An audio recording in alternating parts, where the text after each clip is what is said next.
Hi, I'm Sunny Lindley. I'm a mother of 3 and an artisan entrepreneur. And my superpower is nurturing family ecology through urban homesteading education, parent education, and artisan business coaching. And today I'm going to teach you how to start your own seeds. This is my lovely little greenhouse. It's just a small one, but it suits me just fine. I find that starting your own seeds can do so much more than just provide for you the food that you want to grow. It can also provide a deep sense of security within yourself about self-determination. I think all of us have something that we're trying to heal. And every time we make a movement toward our own self-determination, it provides a sense of security that is deep. And in that way, I think that just simply planting seeds can be quite healing. So the first thing that we're going to start with is when to plant your seeds. So the first thing that you're going to want to have is a planting calendar. This is a planting calendar for my local area. And a planting calendar will indicate what seeds should be started where and when. You can acquire a planting calendar that's appropriate for your area from any of your local farms' websites. Typically, local farms really want to support people to grow their own food, so they will provide planting calendars specific to your area. The other thing that you're going to need to know is your hardiness zone for where you live. That's very easy to find online. The USDA provides the hardiness zone, but there's lots of other maps that you can find that will indicate that. Here in Ashland, Oregon, I go by hardiness zone 7, although we can certainly in Southern Oregon range between 6 and 8. The next thing that you're going to need to know is your last frost date. Again, here it is going to be around Mother's Day. It's important to know your last frost date because that will help you to know when you can plant things outside. So the next thing that you're going to want to know is where to plant your seeds. Some seeds are going to be able to be planted directly outdoors, like your brassicas and peas, so broccoli, kale, things like that. And peas, you want to start those early, right outside in your beds. And then other things you're going to want to get started indoors sometime between usually February and April.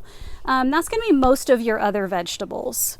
And then other things you're going to want to plant directly out in the garden once the soil has warmed up, such as beans and corn, things like that. You're going to plant directly out. The next thing is your organization. So the way that I organize my seeds over here is I will actually use my planting calendar and I'll look at all my different seed packets and I'll figure out when exactly each thing should be planted. So what I've done here is I've just taken some cereal box cardboard and cut it into strips that kind of stick up like this in an old lettuce box. And you can mark the things that need to go out directly, February to March, in the greenhouse, April through May, in the greenhouse, February through April, indoors in February, and so on. And then the things that go out directly in the garden. And then I kind of keep my flowers separate just because most of them require a little slightly different germination requirements. So I like to keep them separate. And one little thing that I do that's just a cute little tip is that after I've planted something, I'll just bend over the corner of the seed packet because usually there's some seeds left. And so that helps me to know what I planted that year. And so the next thing you're going to want to know is what to plant in. So there's lots of different options for what to plant in. You can, the most common option is plastic flats with 6-packs. This is what you're going to see the most often. Another option is plastic flats like this, where it's got a solid bottom, and then you just fill that and you make a furrow. Another option, if you want to be able to have a deeper base for your roots to grow in, is going to be these wooden flats that you can build yourself. and then you plant in furrows like this. That allows the roots to have lots of room to grow down. Then you also have your plantable pots. That's what these are. Seeds that don't like their roots to get interrupted a lot when you transplant them. You'll want to put them in these kinds of pots that are plantable. What you can do with these is you just rip off this piece when it's ready to transplant out and you put it directly in the ground. You don't even have to take it out of the pot. Now I have these little makeshift ones that I do, again with lettuce boxes. I find them really useful for all kinds of planting purposes, and I'll take toilet paper tubes and I'll just squish them and cut them in half like this.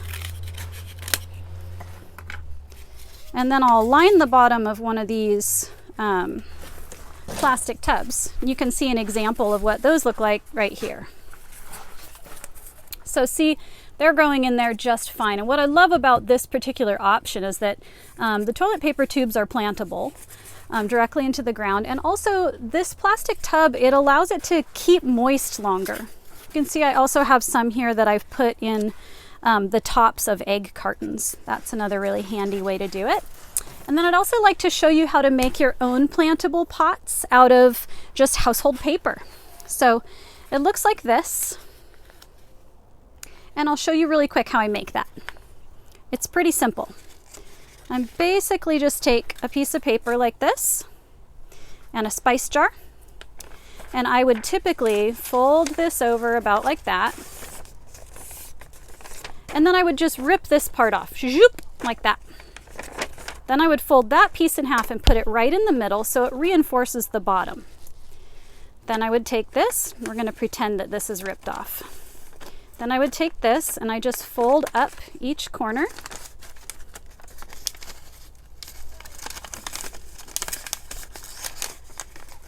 And I hold on to each of those and then I fold over each little flap, just like that, all the way around. And then I would just take a piece of masking tape and wrap the masking tape around, or you can just affix it however you want to. A rubber band doesn't work because obviously you don't want the top to get bent in. And then you just pull that out, fill it with soil, and it works just great. Let me show you what one of those looks like over here, just so you can see what they look like when they're wet. And they hold together real well. Bottoms are nice and reinforced, and I can just plant that directly in the ground. If I want to, I can peel that paper tape off, but it is paper tape. I'm not too concerned about it. So the next thing is what soil you want to plant your seeds in. Now, most of the folks that I do garden coaching for, they're going to opt for a bagged soil just because it's really convenient.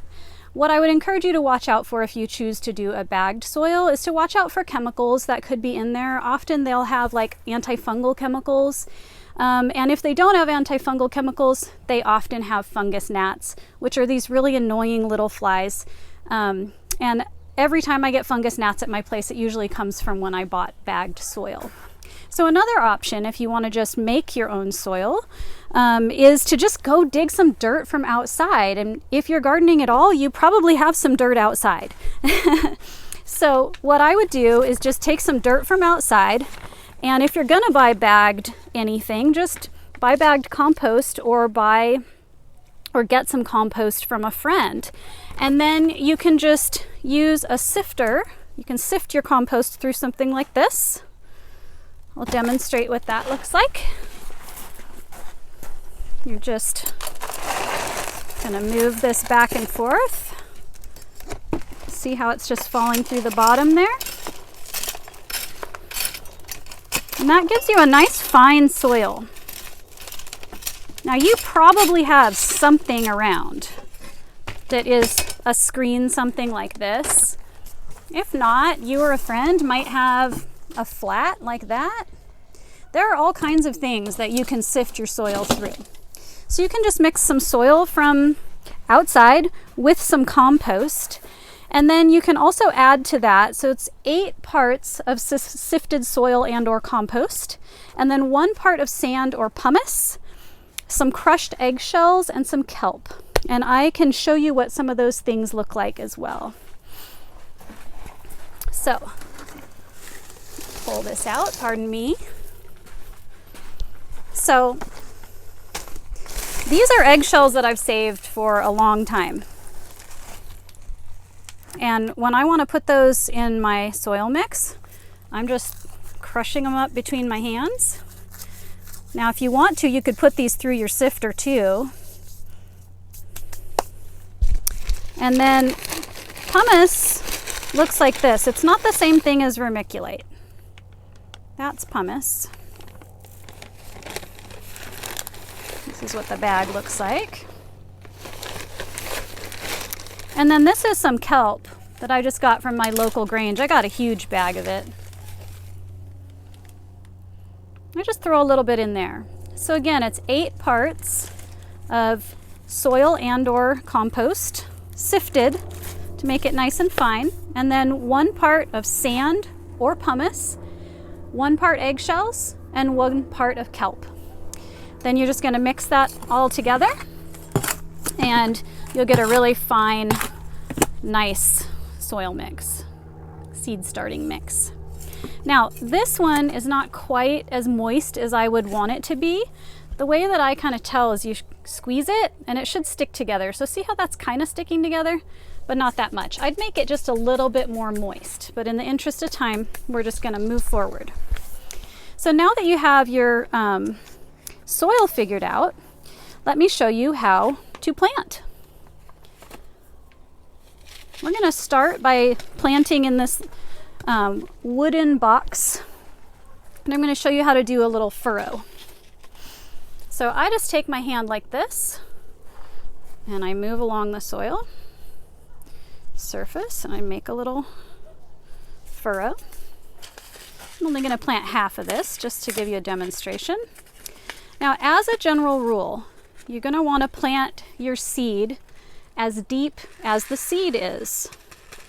So I'm just going to get a couple out in my hand here. I'm going to lay them in the soil. I'm going to show you another technique. If you just bend your seed packet and tap it, you can just drop 1 little seed at a time. Oops, got a little few too many. Okay. And then you're just going to go along like this to close it up. Just going to close up half of it so I can remember to plant the rest. Give it a little pat. And then you would want to make sure to water that in, which I'm going to show you in a minute. I'll show you the other technique using a 6-pack. What I like to do, make sure you hold your 6-pack from the bottom. And here's another little tip. When I'm using the plastic ones, I always put 2 together. And the reason for that is I just hate throwing plastic away. And if you use 2 together, they're less likely to break. So your plastic flats or your plastic 6-packs are going to last you longer. So I'm going to hold it underneath for stability and just fill it up like that. And you're not going to fill it all the way. You're just going to fill it just about 3/4 of the way. Then leave a little room in the top. I like to kind of press it down with my thumb. Otherwise it'll settle a lot when you water it. And then I try to do 2 seeds per hole. These ones are very rolly seeds. So I would do 2 seeds per hole. And then I like to just take a spoon and I just put a spoonful of soil on top. Now, if you had smaller seeds, you'd do this differently, and I'll show you how to do that as well. Then press it down with your thumb and try to make sure that the surface is pretty flat. You don't want it to be divoted down, because then when you water it, it'll displace the seeds. So I'm going to add a little more soil on top here so I can show you what you would do if you were planting a really tiny seed. So you'd want to fill it all the way up and do not squish it all down. Just kind of leave it like that, nice and loose. See if this Coreopsis is a small enough one. It's a pretty good example. So these little guys are really tiny.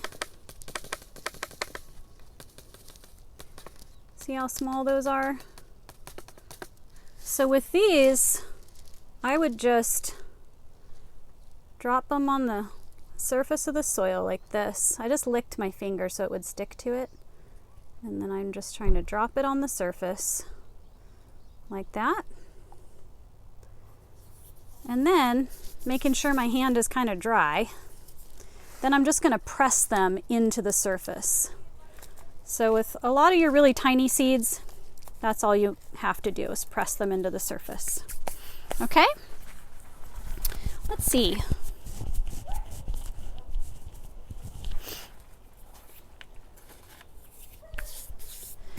Now you're going to want to pay attention and read the back of your seed packets because each type of seed has slightly different requirements. Some need to be in 70 degrees or higher in order for the seeds to germinate. Some actually need to be outside in the cold in order to germinate. And still some seeds need to be nicked, they call it. I use a little piece of sandpaper like this, and some of the really large seeds that have a very hard hull, you have to nick them on some sandpaper and then plant them. Or sometimes you can just soak them in water. I usually would do that like overnight and then plant them. Or like for instance with my peas, I like them to get started really quickly in January. So I'll soak those overnight, rinse them for a couple of days and get a good sprout on them before I ever put them in the ground.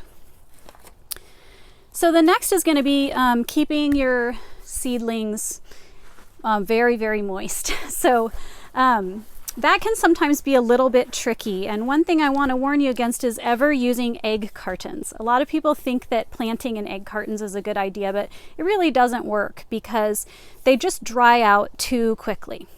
So keeping them constantly moist is really important, and that might require you to water twice a day, depending on what the temperature of your location is. I'm going to show you a little trick that I figured out for watering.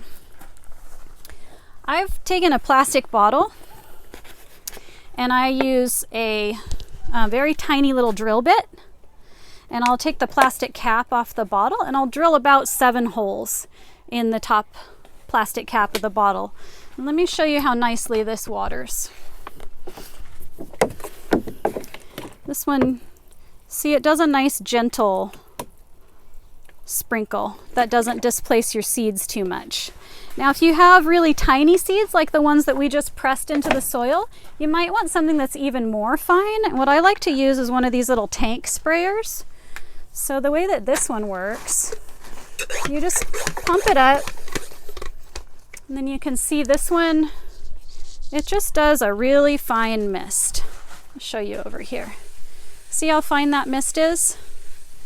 So that's really great for very tender seedlings or tiny seeds planted on the surface of the soil. The downside with a mister or even with like a spray bottle is that you don't get a lot of water on it. So things tend to dry out a little bit when you're just using a mister, which is why I switched to doing this. Another alternative can be just a plain old mason jar.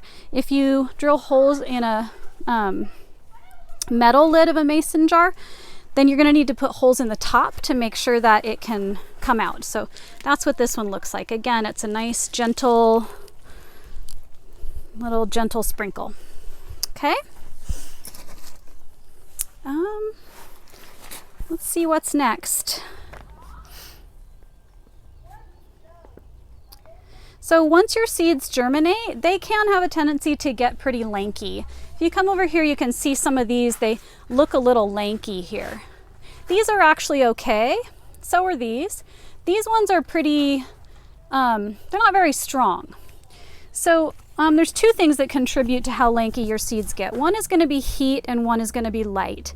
If you're planting your seeds indoors, which is a really great option, February to April, you may have difficulty getting enough light indoors. So a lot of times people will put their seeds in a sunny window, which is just great, but it usually doesn't quite provide enough light for them not to get really, really long. So what you can do is you can take those little starts outside and just let them be in some full sun for part or all of the day and then bring them back in. Just make sure you provide them protection, and I'll tell you a little bit more about that.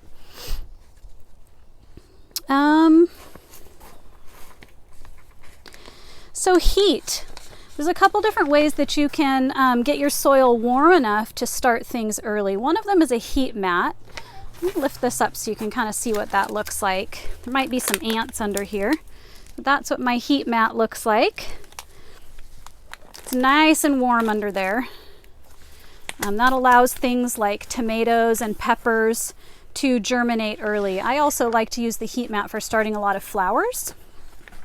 Another alternative to a heat mat, because they are quite expensive, you can use little Christmas lights like these.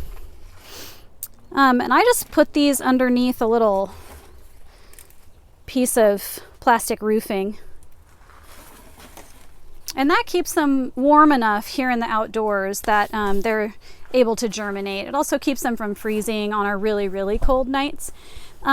My friend Elizabeth has a really cool system. It's a box that she created where she actually put rope lights in it and then buried the rope lights in sand, and then she's able to put her starts on that.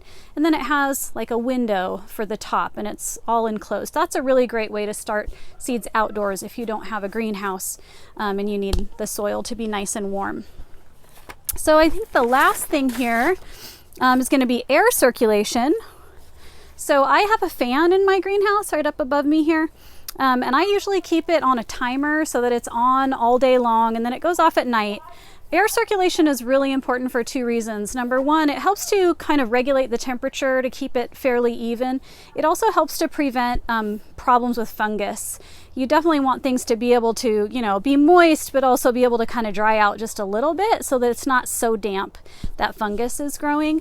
Also, the wind will actually make the stalks of your plants a little bit stronger. Giving them a little resistance makes them just a little more sturdy. So, thinning. So, a lot of times, especially when you're planting in furrows, like I did over here, these ones are in a furrow. You can see they're planted pretty close together. Sometimes I'll do this on purpose and actually get a whole bunch of brassica sprouts, and then I can trim all those little sprouts and actually have a little extra food to eat. So that's what I did in this one. And I'm just going to use this one to demonstrate how you would use scissors to thin. I find it really convenient. So if you see right here, there's a couple of plants that are just way too close together. So I'm just going to take my scissors and just snip it right down by the base. And I'm going to feed this to my cameraman. Okay. So that's a really convenient way to trim when they're overplanted. I tend to overplant because I always have seeds that are kind of old, and I like to just plant a whole bunch of them and then I'll just thin them a lot. So you also want to think about protection for your seedlings. You need to protect them from things like cats and things like birds, especially if you're going to be putting them outdoor for a while. So these are just some old shelves from a greenhouse that I used to have. I put these on top to keep my kitty cats from laying down on the nice warm soil, which they will love to do. Another thing that can work quite nicely is just a flat like this. You can just put it right over your seedlings, and that will kind of protect them from birds if you're putting them outside for a little while. The other way of protecting them is to make sure that they stay moist. So like these pots, they dry out pretty quickly. And if, let's say, I had to work all day, or maybe I'm going to be gone for the weekend, what I might do is take one of these plastic tubs like this, and I would just put my little seedlings down inside there, give them a good watering, and just put the lid right on. Alternatively, you can just take one of these and just put it right over the top. And that will really help to retain the moisture so that you don't have to water quite as often. Okay, let's see. And then you're going to know that your seedlings are ready to transplant when they have their third set of leaves. So I'll show you what it looks like when they only have 2 leaves, with these ones as an example. So these are their little seedling leaves, and then this is their next set of leaves, just two. You can see that? Just the two. I'll show you the difference over here. I have some starts that I bought.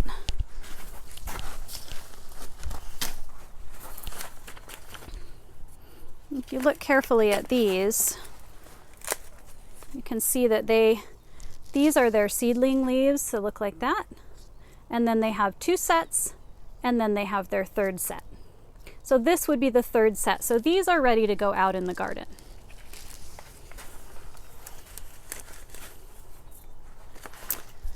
Well, I think that's about all that I have for you today. I hope that you feel like you learned a lot about starting seeds. And if you want to learn a little bit more about urban homesteading, some parenting tips, and artisan business, please follow me on my YouTube site, and also check out my website at sunnyjlindley.com.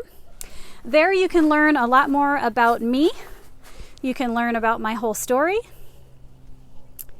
And I really hope that I get to see you again. See you next time.